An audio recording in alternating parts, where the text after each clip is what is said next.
A very good afternoon. Thank you so much for allowing us into your lunch time space. This is UBC TV, your weekend roundup. My name is Patricia Lukoma Mpango to take you through the bulletin, and starting off with the Presidential Press Unit President Museveni has cautioned the people of East Africa against divisionism, saying it's a setback to the region. The president made these remarks during the 60th Zanzibar Revolution Anniversary celebrations held at Man Sports Complex in Zanzibar.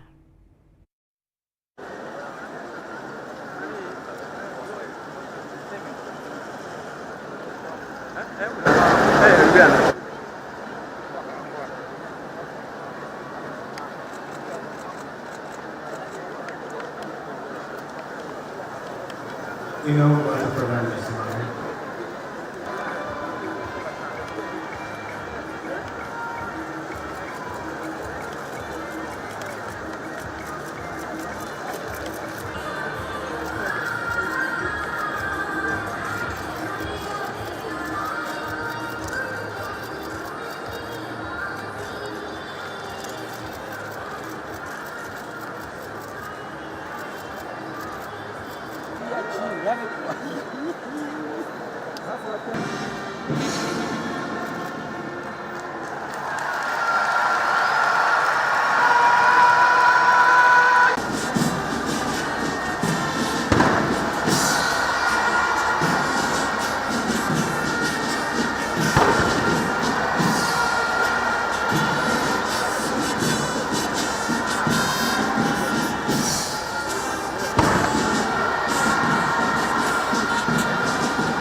Ukiwa mzalishaji wa mali, swala ambalo linafuata ni soko. Kama nazalisha mali hapa, nani atanunua bidhaa zangu? Ndio unakuta wana mapinduzi pamoja na wazalishaji wa mali tunaamini muungano wa East Africa, muungano wa Afrika, kwa sababu tunataka soko ya pamoja.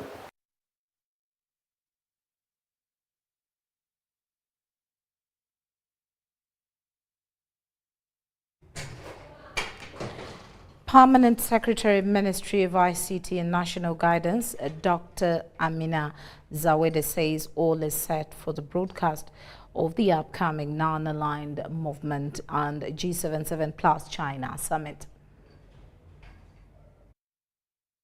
This weekend has not been business as usual as Permanent Secretary, Minister of ICT and National Guidance, Dr. Amina Zawade, was locked in media and publicity meetings on how best to deliver the broadcast of NAM and G77 plus China summits to the world. She met media experts from Media Center, NETAU, PPU, and Ministry of Foreign Affairs at UBC Boardroom in Kampala. After the meeting, Dr. Zawade assured the public, both in Uganda and beyond, of UBC's readiness to broadcast the events. Confident that UBC has the capacity to provide a live broadcast of these two events as and when the coverage is required. We have been working on behalf of the National Organizing Committee. The subcommittee on ICT, publicity and media is overseeing issues to do with connectivity, internet connectivity. We have checked and assured that we are going to deliver that.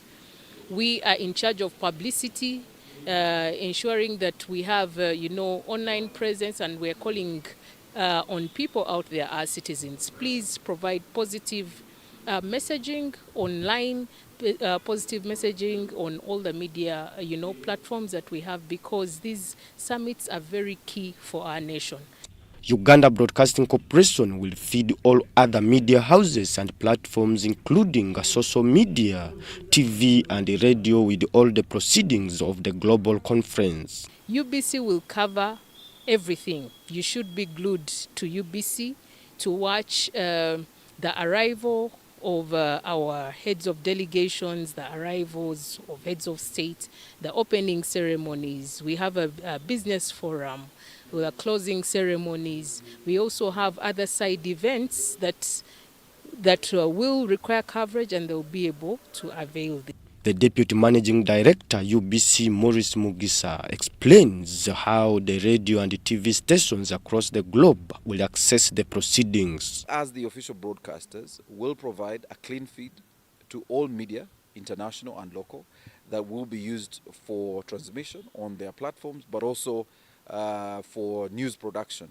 for those media organizations. We've been approached by the international media on how they will be able to access this feed, and we are providing 3 options. So they are able to get this feed via the satellite, which will be available for anyone who has satellite platforms to download the link. But also we will provide a live stream, which will be a clean feed with only the NAM logo on it and G77 logos for access by the different media houses. The 2 global events that expect to attract more than 120 member states kicks off on Monday 15th and will close on 23rd January 2024. Philip Aguta for UBC News in Kampala. Now, Kampala Metropolitan Police Commander Chief Otanu says that efforts to sensitize riders on security are underway, emphasizing the importance of compliance during the NAM and G77 Plus Summit. In Kampala has intensified engagement with the motorcycle taxi riders, ensuring awareness of security measures aligned with the NAM and G77 China summits. The focus is on maintaining order during the summit, with roads restricted for safety. Kampala Metropolitan Police Commander Stephen Tanui acknowledges the riders' cooperation but warns against any disruption or disobedience during the summit, stressing consequences. We want to work with you to fight the crime.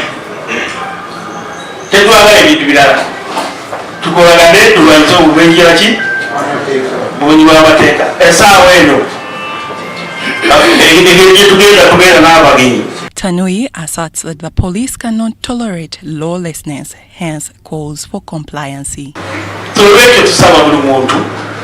tukolagane wamu bulungi nnyo ku mutima bulungi oba eriyo kyebadde tegenze bulungi bagageeyo tuteekeko bbali. The Commandant of Military Police, Brigadier General Baino Mugisha, urges cooperation from motorcycle taxi drivers to maintain order during the NAM and G7 Summit to ensure a safe and secure environment.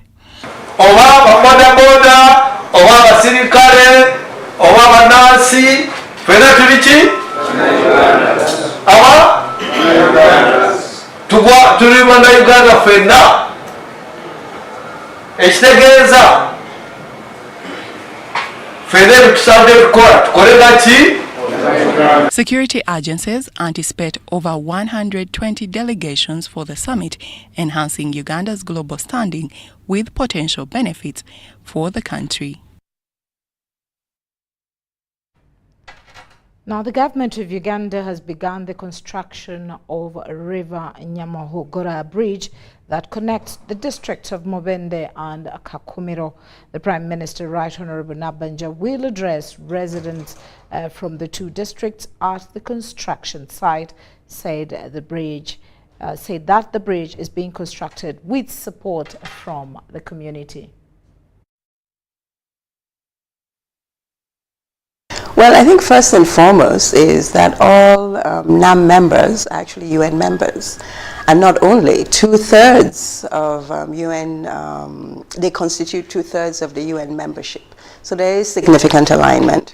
As was so brilliantly explained a few days ago, I think it was the nation and Vision also carried it by the Uganda's ambassador to the UN, the need for NAM arose because countries felt that they needed to find some sort of middle path and not be drawn into the politics of the major powers, so to speak. NAM started after the Korean War, when it became clear that we were heading towards a bipolar war at the time. And at that time also many of the countries of Asia were becoming independent, and Africa also soon followed. So there's been this need of a group of nations to find some way of navigating the geopolitical challenges of the time. I think following the end of the Cold War, we had less of NAM, but arguably it's very important again for nations to get together. The key agenda of this summit is going to focus on climate change and peace and security, among others. And of course, we would like you to share your thoughts on what resolutions and commitments you'd like to see emerge from this very summit. I think these are the issues of today. So they will be talking about the issues of today, and peace and security. We cannot ignore the wars that we're facing, not just some of the smaller regional wars that have been going on for some time, but also wars that have potential of being amplified to a much broader scale. I think two of the key ones is, of course, the tensions, the wars that we have in Ukraine, the war that we now see in the Middle East and the tensions that is creating. There are also tensions in the South Asia Sea. There are tensions in many places. So I think it's important for these group of countries to see how they can mitigate that, because when we have situations of conflict, we are not advancing on our development agenda. Climate change is also critical, because I think now, while 20 years ago people might have said they're not sure what the impact of climate change may be, now we all have lived experience of the negative impacts of climate change, especially in countries, in many NAM countries, many of them developing nations. And of course, the development agenda overall is really struggling. We did the global SDG report last September, and it's very clear that we're not doing well. We're only 12% on target of what we wanted to be. 30% has gone back, we've regressed, and the rest is struggling in the middle somewhere. So we really are struggling. And on the development agenda, there are many aspects that I think NAM countries really should be discussing. First and foremost, financing. We're not finding the money that we need to find. Of course, we've suffered from global pandemic. COVID really did stress the global financial situation.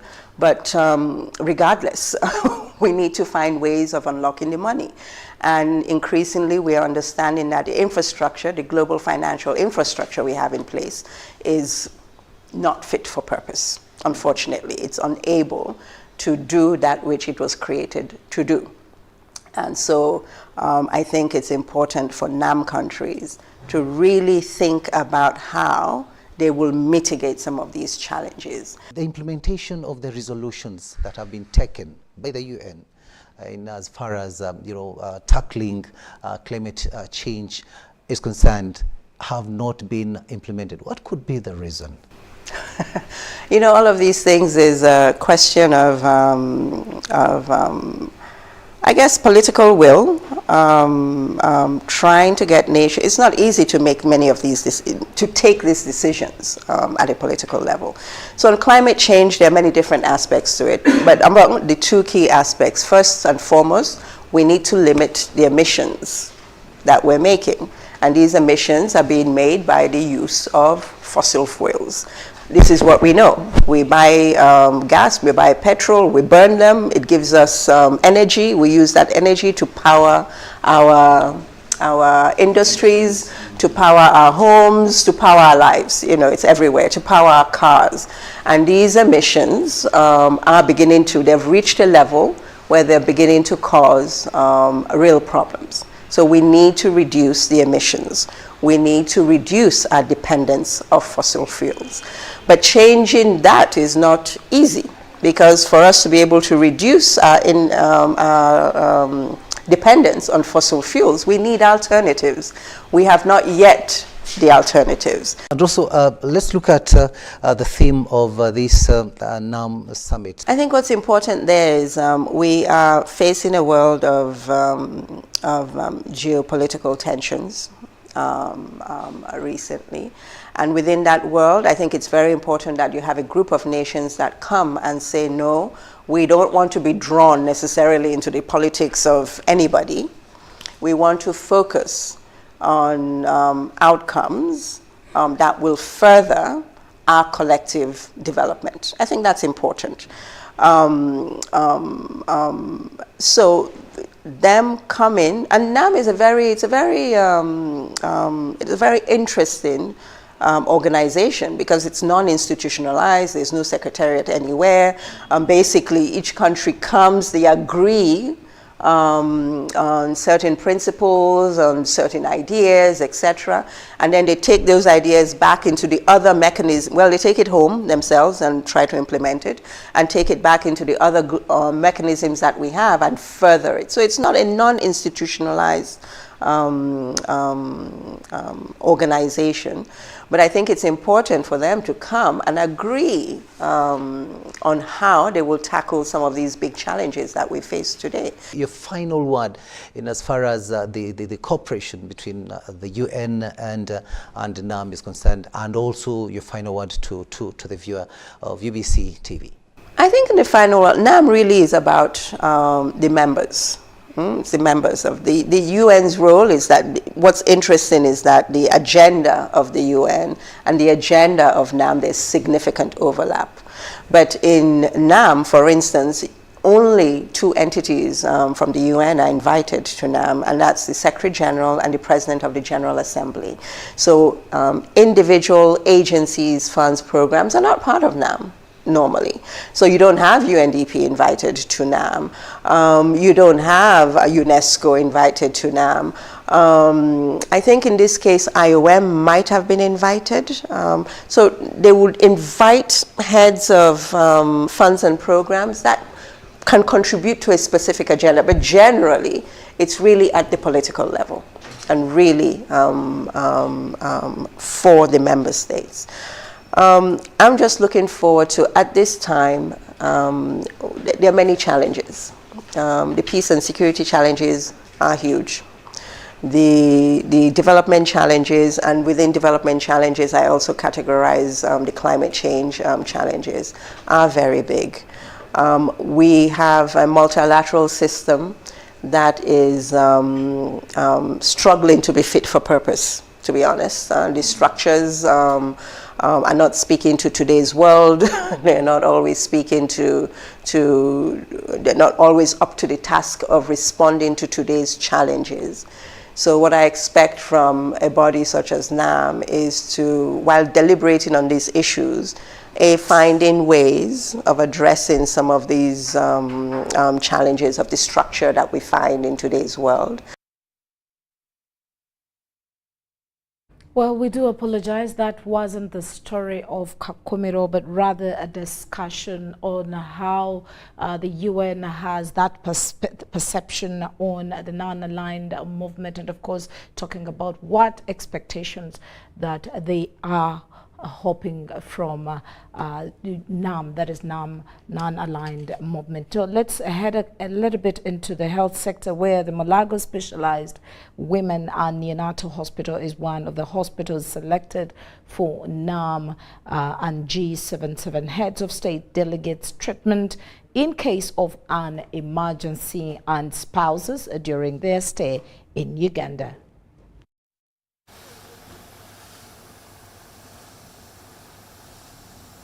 Mulago Specialized Women and Neonatal Hospital has a bed capacity of over 450 with 41 intensive care units, a 60-bed neonatal unit and 40 neonatal intensive care beds.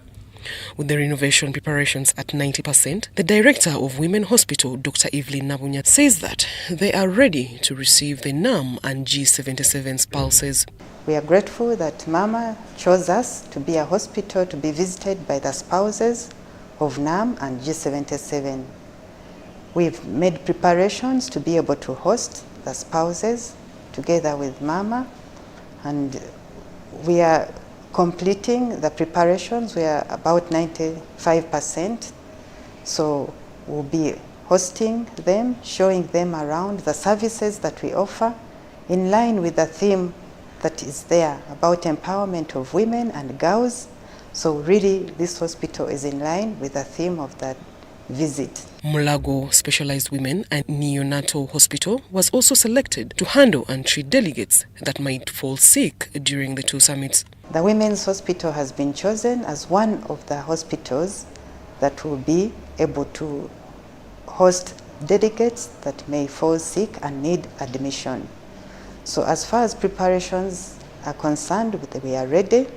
We are working together with a multidisciplinary team, including our colleagues from Mulago National Referral Hospital, because this is a women and neonatal hospital, but we do need people like physicians, intensivists, and others to join with us, and we'll be able to offer services with them. So we've had joint preparations, and we have set up for any delegate that may fall sick. The hospital was constructed to support government for the development of the health sector and contribute to the reduction in maternal and neonatal mortalities through improvement of healthcare service delivery. The Women's Hospital provides quality reproductive and neonatal healthcare to mainly referred patients, enhanced training and research. Dr. Nabunya says that the hospital is highly specialized with unique machines that not only deal with women issues, also offer diagnostic services. We offer services like maternal fetal medicine that handles pregnancy, delivery, and after. We have urogynecology that handles women with pelvic floor issues, commonly the fistula, but also genital prolapse or uterine prolapse. We have gyn-oncology services that handles women with gynecological cancers of the reproductive system. You've heard of cancer of the cervix, of the ovary, the uterus. We also have benign gynecology that handles other problems in gynecology, for example, fibroids, menstrual disorders. We also have reproductive endocrinology and infertility that handles couples. So this is where we have men being handled here because it takes two to reproduce. So in the reproductive area, we have couples that have challenges in having babies. So this is where we take care of them. So we have a whole neonatal unit that handles babies with different issues that may be related to difficulties in childbirth. They may be due to congenital anomalies or even prematurity itself.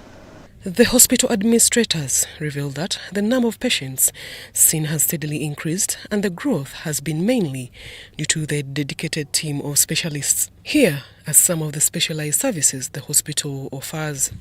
This is one of the newest machines that we have in the country. It's a 128 slice CT scan, Siemens Somatom Gotop. On average, the ordinary CT scanner takes 15 to 30 seconds to produce, for example, the images of a brain. On average, this machine takes about 3 to 5 seconds. It's used to run general chemistry tests for the different organs. You can run organs like the liver function tests, the kidney function tests. You can run the bone function tests. You can check for the fats one has, we call them lipids. You can check for electrolytes, those small, we call them micronutrients or minerals in our blood. So it checks a number of them, glucose, uric acid. For our children, because the children cannot talk, the very young ones, the babies, we do CRP, which tells us whether they have something that suggests they have an infection. Zahra Abigawa, UBC News. Now, the First Lady and Minister for Education and Sports, Janet Kataham Seveni, has rallied Makerere University students on leadership, integrity, risk reduction behavior, and HIV, among others, in a bid to nurture a dignified generation of youth in the country.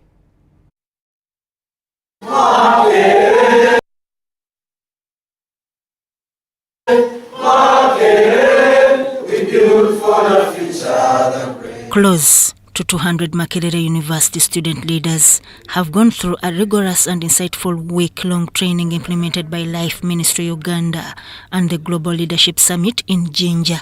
The training, under the theme Empowering Emerging Leaders for Makerere University and Beyond, is an initiative of the First Lady, Janet Kataha Museveni, under the Emerging Leaders Program. Barbara Kaija, the co-chairperson of the program deputizing Makerere University Vice-Chancellor, Professor Barnabas Nawangwe, expounded on the aims, targets and objectives of the initiative. So we've had very good facilitators, and the facilitators have taken them through different things. They've made commitment about what they are going to do, and we hope that they are going to be able to impact the other students at the university. But we also, with the First Lady's support, Mama, the mother of the nation, we are going to be able to roll out this program to the other universities. So it is started as a small mustard seed that we are planting, and we hope that it's going to grow into the whole country as a training for emerging leaders. The retreat was closed by the First Lady, Janet Kataha Museveni, represented by Mr. Frank Tumwebaze, Minister for Agriculture, Animal Industry and Fisheries.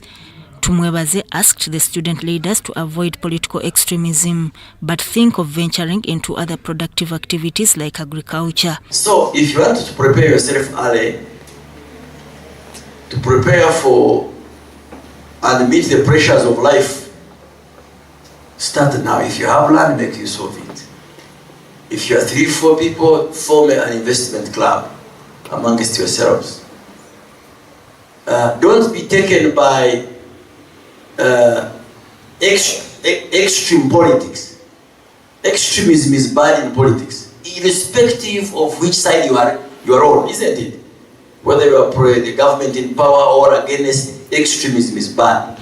In her message, Mrs. Museveni reiterated the importance of promoting behavior change, cultural values and the best leadership in Uganda in respect to the Emerging Leaders Program. As we navigate these challenges of an ever-evolving global environment, it's imperative that we invest in the holistic development of the next generation, and this is exactly what the Emerging Leaders Program seeks to achieve. The Director, Life Ministries Uganda, Dr. David Watena, commended the commitment of the First Lady in promoting ethical change, character, right morals and leadership principles in the youth. Somebody is committed to build a child with the right morals, the right ethical behavior, the right character and leadership principles that will not only benefit that leader, but also benefit the country. That person cares for the nation. And that is what I have seen in Mama Janet Museveni. So I want to appreciate her for her burden, for her guidance, for her commitment, and her desire to build a new generation of leaders for our country. The Deputy Dean of Students at Makerere University, Peter Mhereza, applauded government for the initiative and starting with their institution. As Makerere University, we appreciate government for thinking about a very fundamental program for our country and then considering that it should start with Makerere University. Makerere University Guild President Robert Maseruka and other students had this to say about the program. Since we have these leaders at a time like this, we need to help them, nurture them, produce very good character out of them, produce very good reasoning out of them, let them learn how to express themselves, because at the end of the day they are going to represent this country somewhere. Through all that we've gone through in this program, we hope that we'll be better leaders, and we hope that we shall be able to take the knowledge that we've had from these different training sessions. Now, traffic police have gazetted Entebbe Expressway and Northern Bypass as the main routes for the forthcoming non-aligned movement and G77 Plus China Summits from 15th of January to 23rd of January 2024. The Police Directorate of Traffic and Road Safety has issued a route chart to guide the public during key summits in Kampala. The chart gazettes Entebbe Expressway to Speak Resort Munyonyo as the main route for guests. Entebbe Expressway to Northern Bypass, connecting to Waisi, Mulago Roundabout, leading to Yusufre Road to Nile Avenue, is another main route gazetted for summit attendees. It should be noted that the summit route, which is Kampala Entebbe Expressway to Speak Resort Munyonyo, covers a stretch from Entebbe International Airport via Kajansi Interchange. The corridor is expected to be tightly regulated and with the diversions and holding of traffic and other road users. Major diversions established as per the traffic police route chart and G77 plus China summits include Mpala to Entebbe Highway, Kisubi to Nakauka. Those from Entebbe to Kampala will be diverted at Kajansi to Lubowazana. Other diversions are Kigo traffic lights, Mutungo, Sentema, Busabala, and Chibando. Any motorist approaching Munyonyo and Gaba Road will be diverted to UCB Road to access Buziga, Rukuri. At Northern Bypass, there will be a diversion at Busega flyover and at a slip road to restrict vehicles from accessing the Kampala Entebbe Expressway. No motorcycles will be allowed on main NAM roads, and those staying along these roads are advised to plan their journeys earlier and follow traffic guidelines. No motorcycles will be allowed to access the summit route, that is Entebbe Airport to Speak Resort Munyonyo. Some border stages along the summit routes and hotels where the visiting heads of states will be residing will be relocated and absorbed into other stages during the summit period. Meanwhile, in Kampala Central and Makinde divisions, all border stages are suspended during major summits. At least 48 border stages in Kampala Central have been suspended, and in Makinde Division, 190 stages are suspended to allow smooth traffic flow. We have identified and have commenced the removal of stages from specified summit routes. We have intensified the enforcement, and together with the Uganda Police, we are rigorously enforcing the Traffic and Road Safety Act. However, borders can work within these divisions without staging in one position. As KCCA plans to leverage on this directive to implement the City Transport Strategic Plan. After the summits, and we shall regulate the border stages across the 5 divisions of Kampala, as well as enforce the relevant guidelines. Part of those guidelines shall be, we expect not more than 10 border bikes at each of the stages that I'm going to mention. And these stages are going to be 1 kilometer apart. The announced route chart by traffic police will be enforced by inter-security agencies with the support from KCCA, effective from 15th till 23rd of January 2024, when these 2 major summits will end.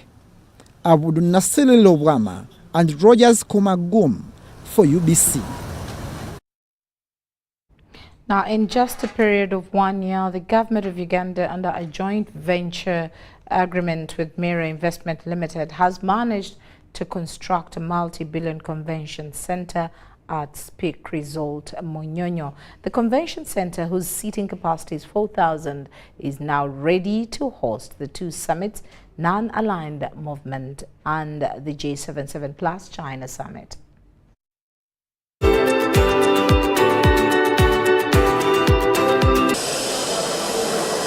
In 2022, Government of Uganda entered a joint venture agreement with Mera Investment Limited for construction of Speak Resort Convention Center.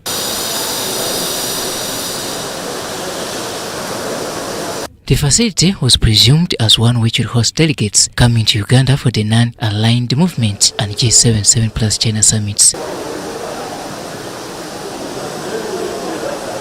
With its construction now complete and the summits are at our doorsteps, this is how the over 4,000-seater auditorium looks like.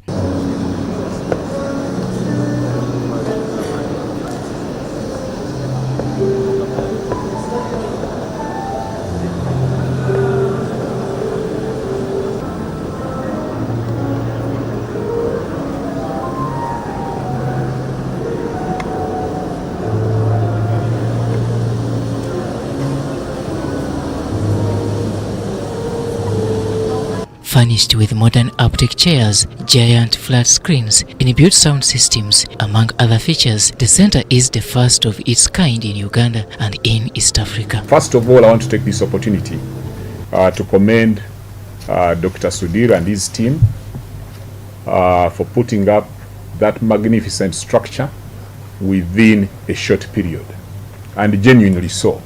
Although the interior design makes it look more of an imported island, to your surprise, this all has been done by Ugandans.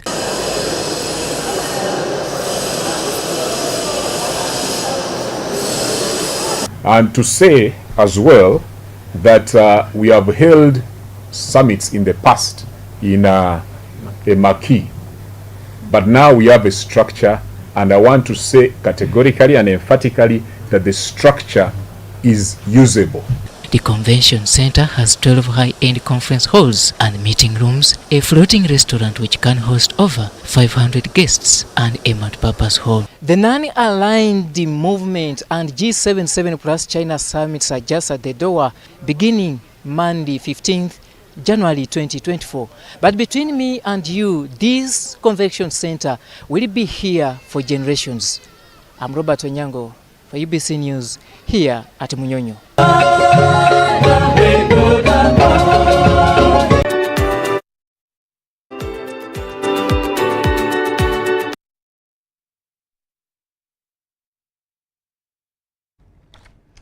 Now, Uganda Wildlife Education Conservation Center has been identified as one of the tourist sites meant to be visited by delegates of the Non-Aligned Movement Summit. The center has the ability to showcase Uganda's biodiversity in one place, making it exceptional.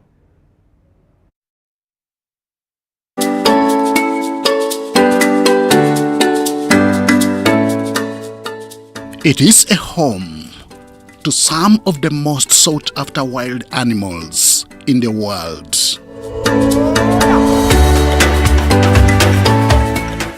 It is a center for the most rare and unique bird species found in the world. It is a collection of all the plants that have grown naturally on the surface of the earth. Uganda Wildlife Conservation Education Center is a fun and exciting place to see and learn about the animals of Uganda and the ecosystems they live in. The animal species range from reptiles, amphibians, and mammals. Being located or situated along the shores of the largest freshwater body is something unique. Lake Victoria, it's something unique because there are a lot of migratory birds that fly from all over across the seas and oceans that come and nest or stop at Uganda Wildlife Conservation Education Center. The breeze of the environment, but also being close to Entebbe International Airport, the major gateway to this country, is a plus for this institution. Originally founded in 1952, it was meant to accommodate confiscated and injured wildlife. It was also mandated to look after orphaned animals confiscated from smugglers. It is such activities that have made the center grow over the years. Around the 70s, there was a lot of political insurgencies here in this country. The zoo was run down and closed. 1994, it was revived to become Uganda Wildlife Education Center, the common and famous center where people used to chant, "Come see, come learn." There was a major slogan. And then 2015,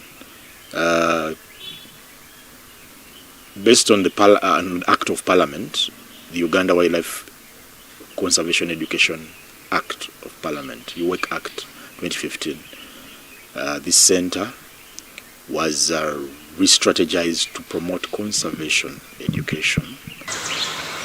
The center currently hosts 67 animal species, 179 being individual animals, including reptiles and primates. These are spread across the place and placed in the natural theme exhibits. The most sought after animals by tourists, we have chimpanzees, man's closest relative. We do have chimpanzees, amazeke. We have lions.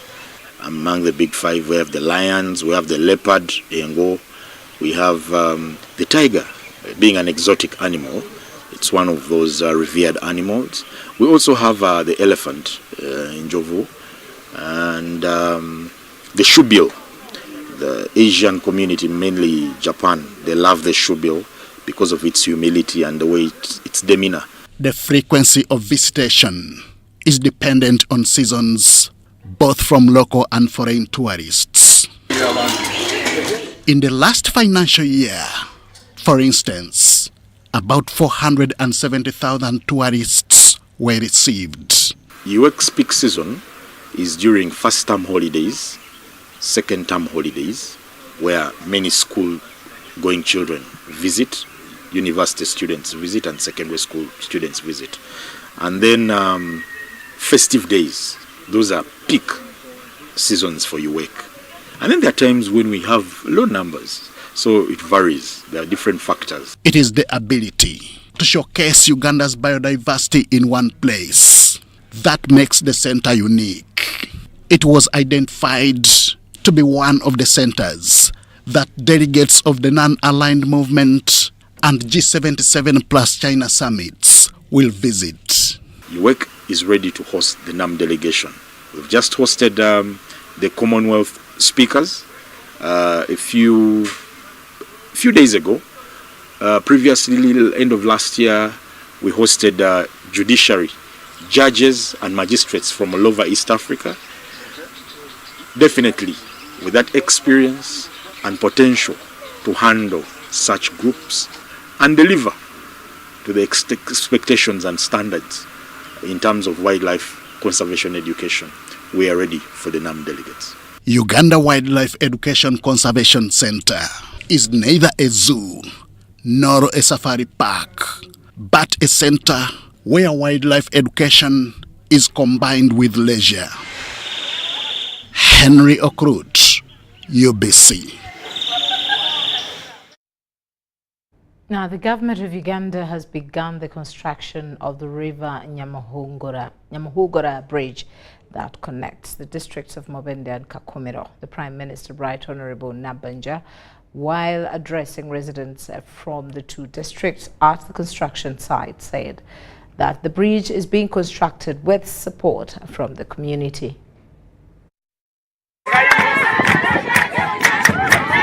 Nabanja said that the communities from the two districts will also support construction of the bridge so that connectivity between the two districts is restored.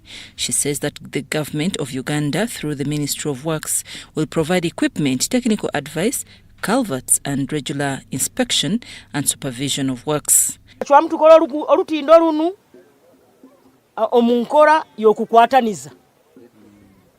Ministry ekagamba tukujja kutandika kuluko abaitu itwe tuina ebintu bina bakagamba bajja tuwa abakugu bayizire ati ministry batugamba bajja tuwe ebigoma bili ebikoto ebigoma bizire bagamba bajja tuwe ebyuma biroho ekyakana bagamba bajja kwikaragani babalambula kurora netukola omulimo guno kurungi nyowe nabagamba nyowe nka nyowe nja kuleta amabale gaizire tigaizire emiteyimbwa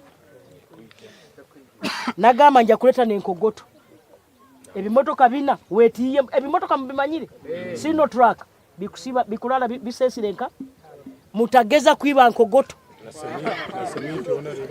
na seminti ekwija tuli hamwe abarungi hati nsasule na abakozi abakwija era mbayikane mbasasura ati mukoro gwanyu nyowe nkoro gwange ministro gwaye gukozireki urutino runo tujja kurumara. Nabanja says that with collaboration of the community, this bridge shall be constructed to last for a longer period of time. Gamba abataka ninyu aba security. Security mchimanyire. Yes, tujja kuwereza polisi ejeba yambe but ninyu aba security aba kusoka. Security nambeji kulinda ebimotoka bya government ekimotoka kinu kya government mugitero munga. Bacheta rwenjegere majegere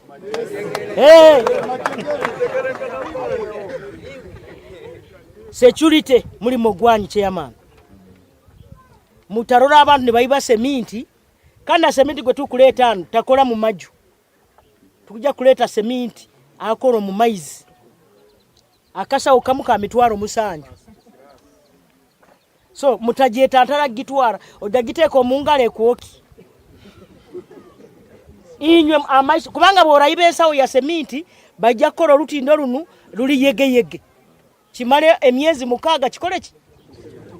Engineer Lee from China Communication Construction Company CCCC Limited says that they are working with Kakumiro District Engineering Team to have this bridge constructed.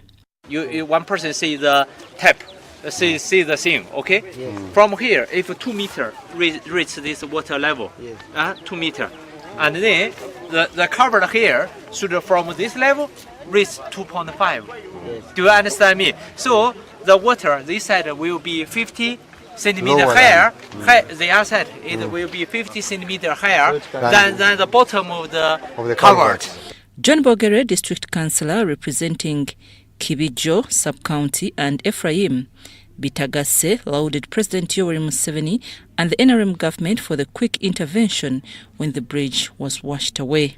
Sima na waitu wakitindisa President abo kutukomera omukazi ono kwatangabo abo kuba gali mananu ekisaru kino akitekeremo omukono gwa maani kandi norora nti akwayo kurora nti kikuhwa nkwenda kusima hagati ya abataka nti ogenderaho kandi ukaitu katafe busa nkusaba abataka muikirize tusiime Prime Minister habwakino mwebale muno kandi kwenda kusima enkoragano kubanga amani agamu muulirize nkwenda musime president amani agamu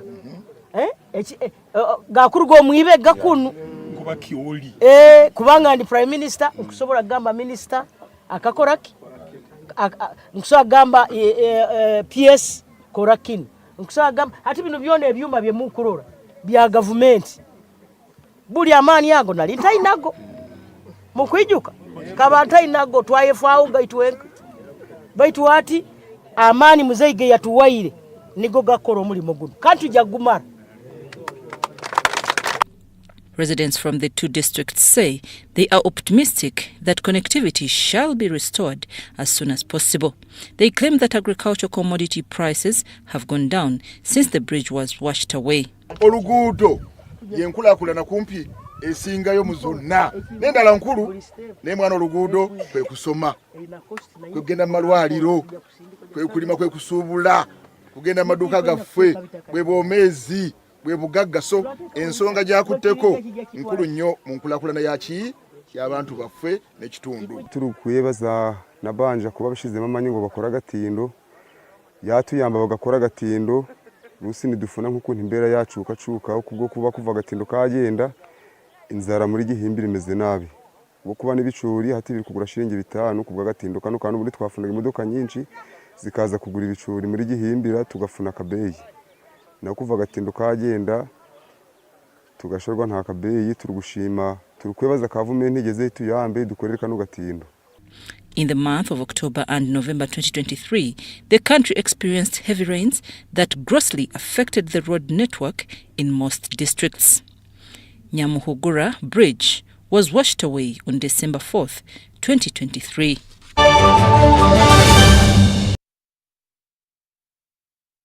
In the line of business, stakeholders in Rukunjiri district have upped their ante in quest of rejuvenating Rinshaka Savings and Cooperative Society. This circle, to which President Yoweri Museveni gave 100 million in 2018, availed residents, especially women with cheap capital, that grew their enterprises and improved household incomes, as we hear more in this report. We feel we are part of the system as people in the villages. These circles have really helped us as women, and you can see from my own story, being able to borrow and access all the water that is serving the whole community now.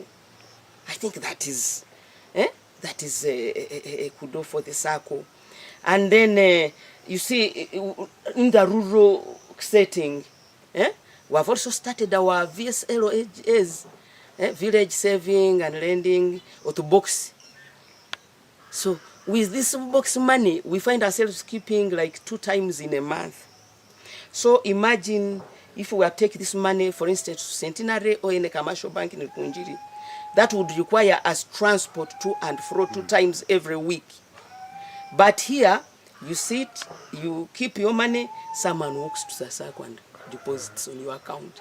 Government katuyamba sako zezi zituyambire munonga kuchira munonga urwenshaka sako etuyambire munonga ko rukuze batuhereza sente tukora kukamweno katwagira mu gisheka garuke katongera mu sente zikakanya mu nyingi hati nikitongera kuguza mbe sente nyingi na nayo byo buhingi bwitu bwongera. We are grateful to the government for having received the 100 million from it, according to the presidential donation which we received. That amount was received 3 years back, and it was used in financing loans to some of our customers, which did a wonderful thing towards our clients. So after receiving that amount, we gave it to our customers in form of loans, which they used in boosting their business, in boosting their agriculture, and paying for the school fees.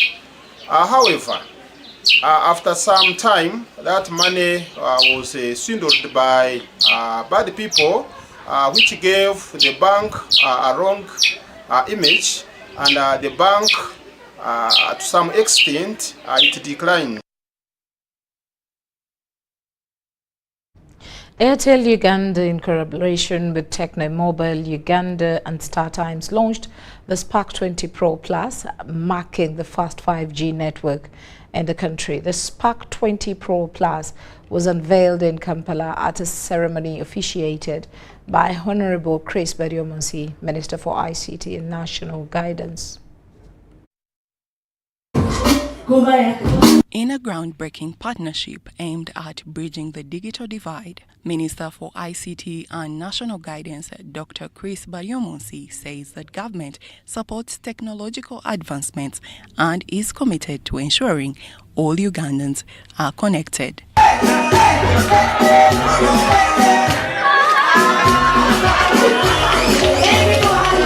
Phone today is no longer a luxury.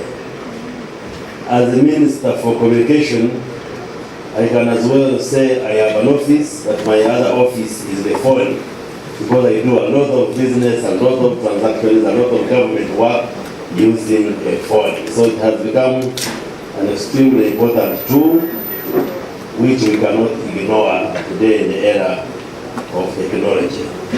Deliberately promoted a policy of liberalizing communication and airwaves, and that's why we have since moved from those traditional means of communication, but we have expanded the space to allow for innovations, to allow for all these digital technologies to flourish in Uganda.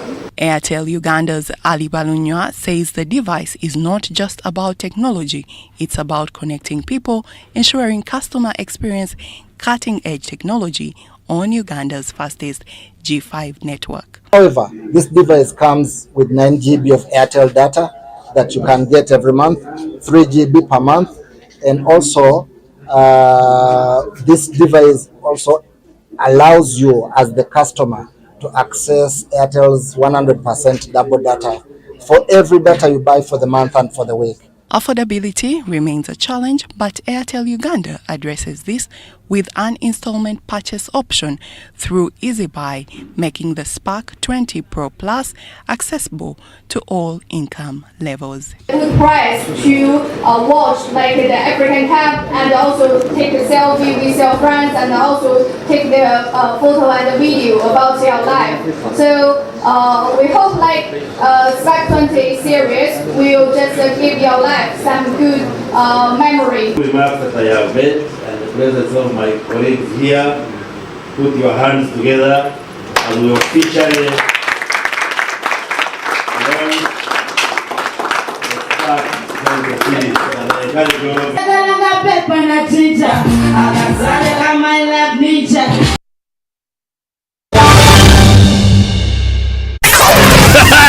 It's super fast internet. Oh, it's a super camera. It's a super battery. Yeah, it's a super deal. Get the Kabote Super from MTN now at a reduced initial deposit of only 49,000 shillings and pay the balance in Pola for as low as 833 shillings per day. Grab this Super Kabote deal and get 2 GB of free MTN data every month for 8 months. Get the Kabote Super now from any MTN shop countrywide. Everywhere you go, MTN, regulated by UCC. Have you packed more with Harbour jelly and Harbour foam? Yes, we packed. It will protect your skin from skin rashes. More with pack. It is a new improved more with Harbour jelly. So soft and smooth. It is a more with Harbour jelly. Tell me, kids, the sense. Any irritations? No more rashes and irritations. Movit Herbal Jelly and Herbal Soap is rich in natural herbs for a smooth and glowing skin. Movit all day confidence.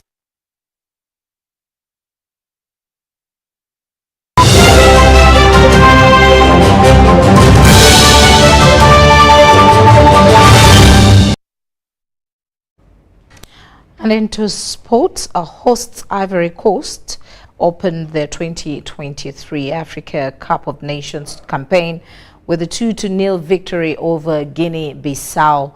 Seko Fofana gave the Elephants a perfect start in Group A clash in Abidjan, where he blasted home from just inside the area in the 4th minute. He almost doubled the lead before halftime, but another powerful effort was tipped on to the bar by Operine Dijoko.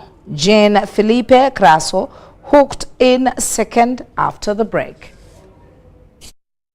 Kalu in the quarterfinals back in 2010. This is another opportunity in the first half to follow through here with the strength of Frank Kessier laying it back for Fana's effort. Got the slightest of fingertips there from Majoko. It looked a powerful strike against the upright. It turned out to be a wonderful save here from the young Guinea-Bissau goalkeeper. So that was the action from the first half.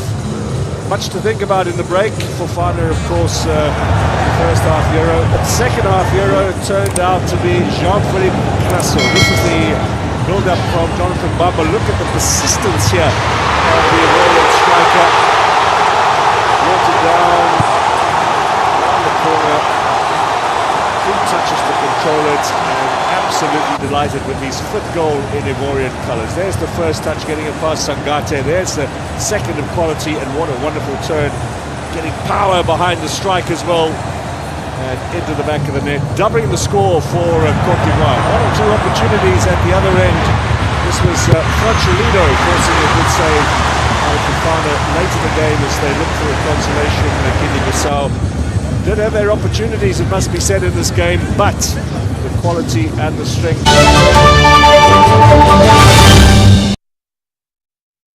That's it from us. Thank you so much for allowing us into your space. My name is Patricia Lukoma Mpango, and this has been your UBC Weekly Roundup.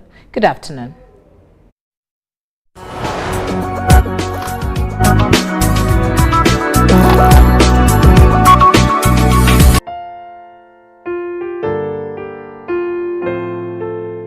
A+ Funeral Management, on behalf of the family of the late Muinda Joel of Weogerere, with deep sorrow, announces the death of their beloved father Muinda Joel, which occurred on Friday 12th January 2024 at Mulago Hospital. There will be a funeral service at their home in Weogerere on Sunday 13th of January 2024, starting at 6 p.m. and thereafter a vigil will take place. There will be a funeral service at St. Luke's Church, Weogerere on Sunday 14th January 2024, starting at 1 p.m. Burial will take place at the ancestral home on Monday 15th January 2024 in Itonko Village, Namutumba Town Council, Namutumba District, starting at 2 p.m. Informed are Executive Director and staff of Butabika Hospital, relatives, friends and in-laws. May his soul rest in eternal peace.